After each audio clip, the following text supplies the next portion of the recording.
Olá, sejam todos muito bem-vindos a mais uma conversa nossa com César Munhoz, graduado pela FUCEA University e que prepara uma curadoria maravilhosa para a gente poder ficar antenado e refletir sempre sobre temas que têm a ver com entretenimento, arte e conexão. Tudo certo, César? Tudo certo, Carol. Oi, pessoal que está nos assistindo, que nos acompanha aqui na gravação depois, em todos os lugares que a gente está. Mais um papo hoje para a gente falar sobre artistas, iniciativas, empresas, enfim, que mostram o quanto entretenimento e a arte estão aqui para mudar a vida da gente, né? E mudam mesmo. E hoje a gente vai falar da maior visionária pop de todos os tempos, que é a Björk. Eu já vou pedir desculpa para os fãs de Björk, daqui a pouco a gente vai ter uma aqui, provavelmente a maior fã de Björk do Brasil. Pela pronúncia do nome dela, é difícil, né, a gente ter muita certeza a respeito da pronúncia do nome de alguns artistas. A Björk é islandesa, e ela é cantora, produtora, musicista. Na verdade, a Björk é um tipo de artista que desafia nomenclaturas, assim, porque acho que a melhor forma de definir ela mesma é visionária mesmo, né? Ela está aqui para fazer conexões improváveis entre pop, experimentalismo, vanguarda, tanto na esfera do som quanto na esfera visual, de pensamento também. É muito interessante ver as entrevistas da Björk, ela tem muito para dizer a respeito do que é estar vivo na Terra e ser uma pessoa. E vamos conversar com aquela pergunta de sempre, né? Carol e pessoal que está aqui nos assistindo nos comentários, quando você pensa em Björk, você pensa em quê? Puta, ela traz para mim uma sensação. Eu sei que eu vou ver alguma coisa fora do normal,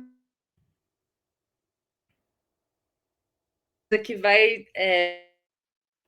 Essa é sempre a sensação que eu tenho quando eu escuto alguma coisa, eu vejo alguma coisa dela. Nunca é assim, nunca é um negócio en passant, nunca é uma besteirinha, né? É sempre alguma coisa que vai impactar. Essa é a expectativa para tudo. Nunca é en passant, né? Nunca é en passant, nunca é por acaso. Ela realmente, né, tem um compromisso com experimentar novas possibilidades para o pop. E ela fala, né, que ela gosta muito de misturar a estética simples do pop, que a gente já conversou algumas vezes nas nossas lives, né, aquela estrutura da música que a gente escuta, que a gente bota no MP3 player e que mistura com todo aquele restante, mas que ao mesmo tempo tem algo que vai te impactar e te tirar da zona de conforto. Vamos falar com o oráculo, nosso amigo Google Images. Então, estou compartilhando aqui uma tela com imagens da Björk para a gente dar uma olhadinha, né? Para quem ainda não ligou o nome à pessoa, esta é a Björk, né? Então, é uma pessoa que realmente desafia a imagem do que é ser um popstar, ela desafia a música que é lançada por um popstar. As presenças dela também em eventos públicos são muito marcadas por posicionamentos muito fortes em relação ao visual, à moda, ao discurso, né? Então, para falar um pouco mais sobre isso e para falar sobre o que é ser um fã de Björk, eu vou chamar aqui provavelmente a maior fã de Björk do Brasil, da América Latina, não sei. Ela é a pessoa que eu conheço que tem mais. Ela é uma catalogadora de tudo que a Björk lança. A Fátima acompanha a Björk pelo mundo nas turnês, né? Ela vai falar um pouco sobre como que é acompanhar a Björk ao vivo. Então vamos chamar a Fátima Abuava, minha amiga e maior fã de Björk de todos os tempos. Oi, Fá, Olá, bem-vinda. tudo bom? Tudo bom? Muito obrigado por estar aqui com a gente. É uma honra ter você aqui. Eu Imagina, eu sei que o agradeço. compromisso que você tem com a obra da Björk, é uma coisa que realmente está dentro de você, né? E quando foi a primeira vez que você viu a Björk na sua vida? Você lembra disso? Lembro, não tem como não lembrar, né? Foi em 1988. Na verdade, eu não cheguei a ver, eu só ouvi a voz dela. Eu estava num outro cômodo da casa e a televisão estava ligada, porque naquela época a gente tinha a TV Gazeta, TV Cultura, que passavam alguns programas de vídeo, né?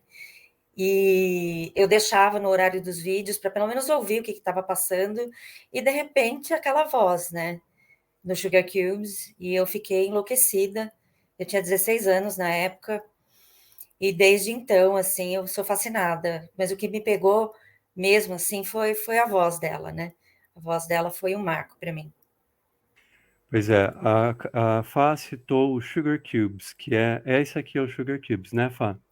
Isso, isso. Então, Sugar Cubes é uma banda, né, da qual ela fez parte. Ela sempre fez parte de bandas, né, Fá? Sim, sim, sim, sempre. Desde pequena. Desde Inclusive pequena, tem... desde adolescente. Pois é,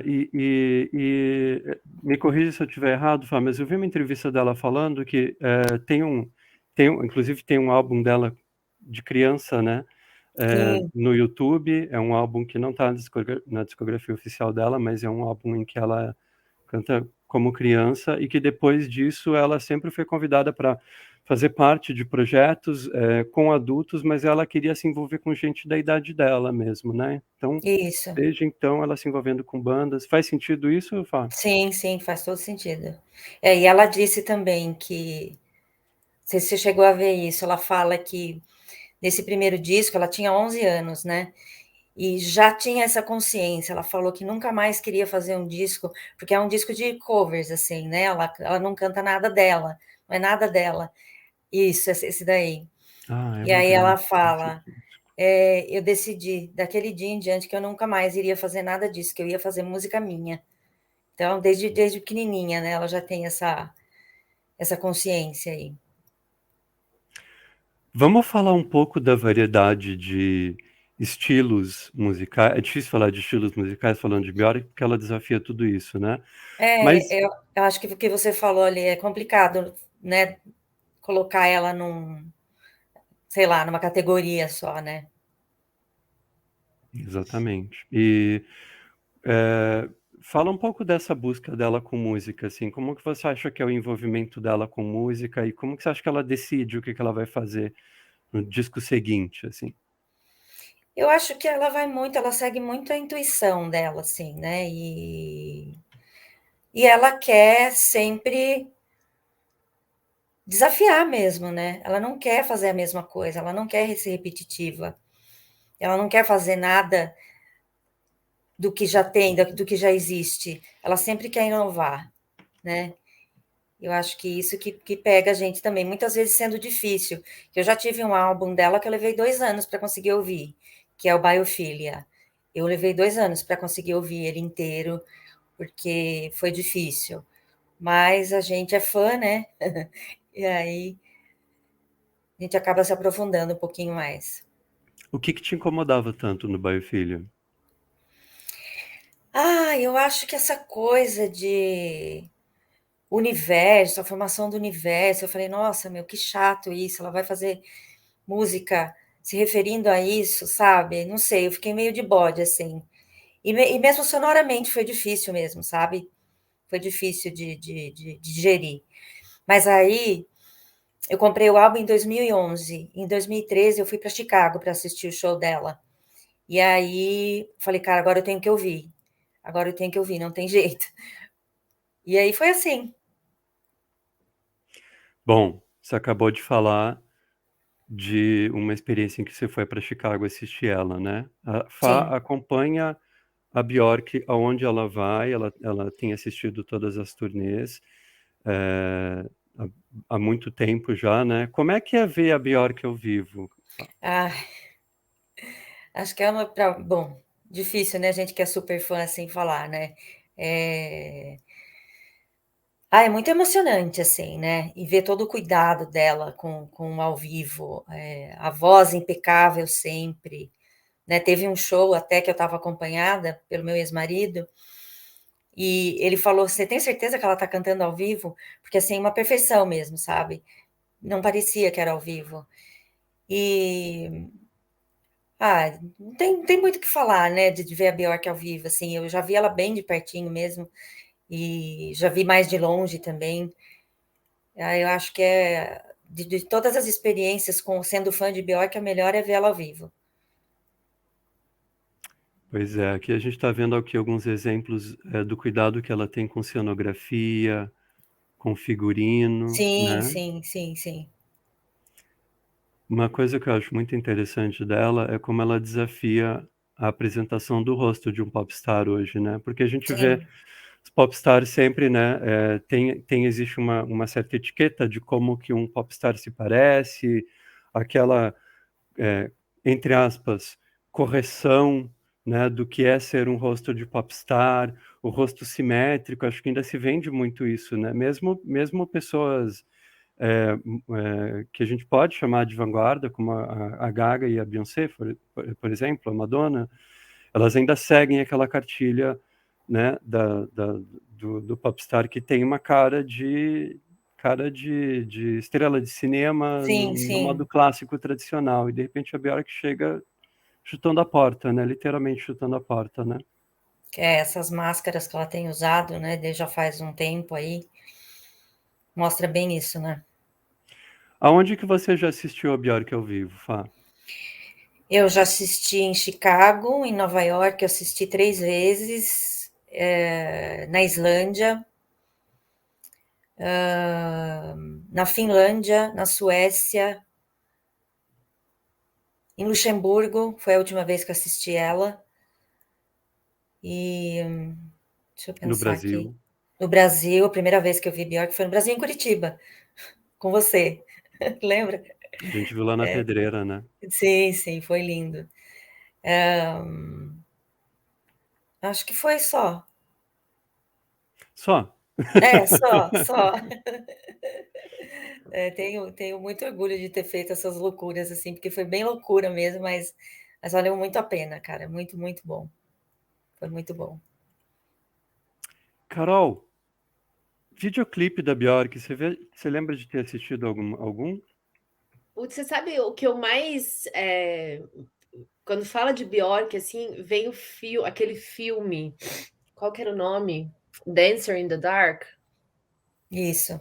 Gente, que aquele filme é um soco no estômago, assim, né? Você sai meio.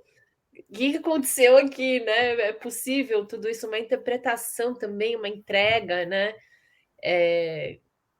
Para mim, assim, de tudo da Bjork, o que eu não sai da minha cabeça é esse filme. Eu lembro o cinema que eu fui assistir, o jeito que eu entrei, acabou o filme, as pessoas não levantavam para ir embora.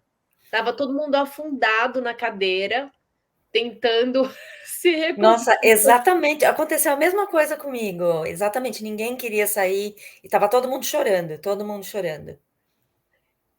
Essa coisa do cinema, né? Que acende a luz, a galera meio que nem avião, né? Já quer sair, faz Sim, aquela sim, fila, fica tudo. Mas ninguém levantava da cadeira. Você vê que estava sim, todo sim. mundo tentando se recuperar do resultado do filme. Então, para mim, é assim, muito. Além da voz, da busca do som, né? Essas imagens que o César estava mostrando, que ela quase que vira uma escultura, né? Essa coragem de estar sempre se reinventando, jogando fora coisas que deram certo e falando, não, agora eu vou fazer de outro jeito, né? Isso para mim é muito forte dela. E o que ela não tem medo, né, de brincar, inclusive com a própria aparência dela. Tanto que para mim, né, eu penso Bjork, é claro, a gente sabe os traços e a cara dela, mas, por exemplo, quando você pensa, sei lá, até o Bowie, né? Vem algumas imagens assim que falam de algumas fases e tal. E a Bjork, eu não tenho uma imagem que eu associo a Bjork, são muitas, né? Porque não existe muitas repetições. Ela não é, não vejo uma personagem que ela fica anos ali repetindo, né?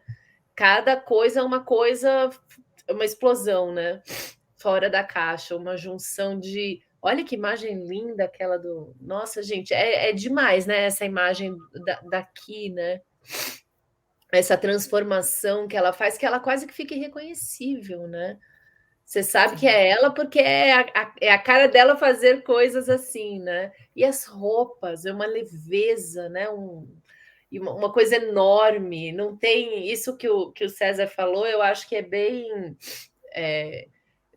pertinente, né? Que essa busca da perfeição, né? Essa maquiagem perfeitamente feita e a roupa, né, com um acinturado, com não sei o quê. Por mais que as artistas contemporâneas inovem e recriem, sempre a silhueta é aquela silhueta da cinturinha, o rosto é aquele, né, o cabelo e tal, é tudo na perfeição. E aí você olha e é uma olha essa roupa azul, imagina, o total contrário, né, de uma estética que a galera usa hoje. Não tem, né, a cinturinha e o tal, são outros formatos ali, o cabelão. Sim. E essas coisas no rosto, gente, que leveza, que coisa maravilhosa. É verdade. Vamos agradecer a Fátima pela participação dela hoje. Ela está com o horário agora, precisa ir, mas Fá, muito obrigado, te agradecemos demais. Eu que agradeço a vocês. Valeu, Fá, obrigada. Obrigada pela visita, que volte sempre. Imagina, obrigada a vocês. Um beijo. Beijo, obrigada. E agora, vamos falar dessa foto aqui, ó. Reconhece essa figura do lado da Björk aqui, Carol? Gente, quem que é? É o Milton Nascimento. Milton Nascimento, tô cega. Pois é. A Björk tem uma paixão pela música brasileira. Ela, inclusive, tem uma versão de Travessia do Milton Nascimento que ela canta em português, com as particularidades de pronúncia de uma pessoa que não é brasileira, que acho que torna a interpretação mais bonita ainda, mas ela tem um relacionamento muito apaixonado com a música brasileira. E ela tem um relacionamento muito forte com um arranjador chamado Eumir Deodato. Vamos puxar a foto dele aqui. Não sei se as pessoas vão ligar o nome à pessoa, porque também arranjador é uma pessoa muito do backstage da produção de um disco, né? Mas o Eumir Deodato trabalhou com ela na produção de várias músicas, porque ela tinha uma fascinação pelo tipo de arranjo, né? Pela instrumentação de discos como O Clube da Esquina e outras obras da época ali, do Clube da Esquina e do Milton Nascimento, né? Da época imperial ali do Milton Nascimento, né? Então vale a pena dar uma olhada, principalmente nos anos 90, os discos da Björk vão ter esse toque da música brasileira, né? E ela é realmente apaixonada pelas pessoas, né? Pelas pessoas, pelas figuras da música brasileira, ela tem essa relação. E antes da gente terminar, é importante a gente lembrar que a Björk está de disco novo. Então, essa é a capa do disco novo da Björk, mais uma imagem surpreendente e mais uma sonoridade surpreendente também. Ela contou que ela fez esse disco durante a pandemia, né? Inclusive está sendo muito interessante o que grandes nomes da música estão trazendo de produção musical e audiovisual pós-pandemia, feitas durante a pandemia, né? Ela contou que, como ela teve que ficar em casa, né? Durante 2 anos, né? Ficar esse tempo todo sem fazer turnê, sem estar em contato direto com pessoas, que ela teve que se despir de tudo que era luxo, de tudo que era pequenas coisas, assim, né? Que todo mundo teve que fazer, né? Eu, por exemplo, durante a pandemia, eu aprendi a cozinhar todas as refeições de todo o meu dia. Eu já não como fora há muito tempo. Foi uma das coisas que eu aprendi a fazer durante a pandemia por uma necessidade de não ter que conviver com pessoas o tempo inteiro. Ela também passou por esse processo E isso ajudou ela a se aterrar muito no mundo, né? Então ela trouxe um disco que celebra um pouco a festividade de poder estar com as pessoas de novo, mas também fala dessa necessidade de se aterrar, né? No básico, no essencial do que é estar vivo, né? O que você precisa para estar vivo agora, né? Estou em casa, comigo mesmo, em silêncio, ou com as pessoas em volta. Então, vale a pena chamar atenção para esse disco que ela está lançando, né? Ela está em turnê de volta, está passando pelo Brasil nesse mês. Então, quem puder, assista. Algum último comentário sobre Björk antes da gente seguir para a nossa finalização, Carol? Eu queria comentar só o fato da nossa convidada ter compartilhado que, mesmo sendo super fã, teve um álbum que ela levou 2 anos para conseguir ouvir, que eu acho que isso é demais, né? Assim, ter alguém tão disposto, né, a querer, mesmo que seja difícil, mesmo que demande um esforço, assim, você tem um fã que está lá, que fala, né, vou comprar e vou ouvir, e conseguir ouvir mesmo que leve esse tempo todo, né? Essa disposição, essa conexão, eu acho incrível, e eu acho que fala muito. Você não faz uma conexão assim com uma personalidade, com uma marca, né, com um artista que não seja sólido para você, né? Então eu acho que isso eu achei muito legal ela ter compartilhado aqui, porque é uma relação muito forte, né, de fã, e que eu acho que tantas empresas tentam entender essa fórmula, né? Como é que eu consigo desenvolver fãs e tal? E daí tem que ter para ter um fã desse nível, tem que ter esse nível de compromisso, né? E de produção. Incrível, muito legal ter trazido aqui, César. A Björk é uma falha na Matrix. Se existe alguém que a gente pode chamar no universo do entretenimento hoje que é a falha da Matrix, ela é a Björk, porque ela tem um compromisso absoluto com a autenticidade. Não tem nada que ela esteja fazendo que você saiba que ela não queira fazer. E é impressionante como ela conseguiu, com essa marca absoluta de autenticidade em relação a ela mesma, né, o compromisso absoluto com a própria curiosidade, é impressionante como ela conseguiu construir uma ligação com o fã, em que você tem fãs como a Fátima, que segue você, não interessa onde você esteja, não interessa para onde você vá, mesmo que isso te incomode, né? Então, acho que esse é o blueprint que fica aí da Björk. Eu acho que essa é uma mensagem fundamental, principalmente no momento agora em que a gente vê um discurso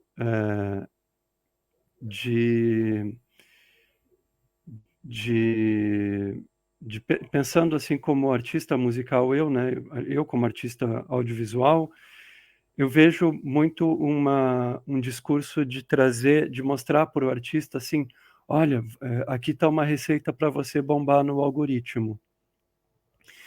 Que acho que até existe uma boa intenção por trás desse tipo de receita, assim, vamos bombar como é que você bomba no algoritmo? Lança uma música por semana, tem que seguir um não sei o quê, tem que ter uma espinha dorsal musical para que as pessoas te reconheçam, tem que não sei o quê. Tem uma série de receitas que, de repente, as pessoas até seguem e são bem-sucedidas e são felizes fazendo isso, né? Mas a Björk, o trabalho da Björk, ele mostra que existe uma maneira de você se conectar com o teu público, seja qual for ele, se você, ao invés de querer seguir esse caminho de se conectar com os zeitgeist do algoritmo, se conectar com você mesmo, né?